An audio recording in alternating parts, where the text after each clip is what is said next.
متحدہ workers front CBA کا general workers اجلاس COD فلٹر پلانٹ پر منعقد کیا گیا۔ جنرل ورکرز اجلاس میں لیبر ڈویژن متحدہ قومی موومنٹ پاکستان کے جوائنٹ انچارج اسلام الدین نے خصوصی شرکت کی۔ ان کے ساتھ کمیٹی ممبران یاسر اور احمد بھی شریک تھے۔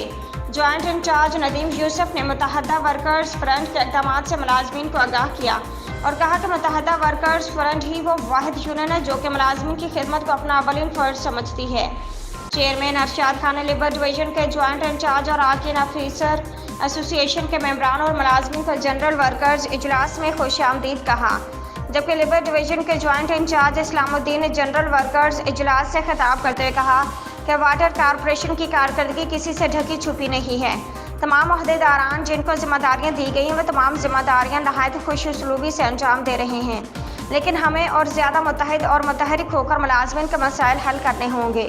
جوائنٹ انچارج اسلام الدین نے کہا کہ تحریک میں نوجوان نئے خون اور نئے یوتھ کو آگے آنے کی ضرورت ہے۔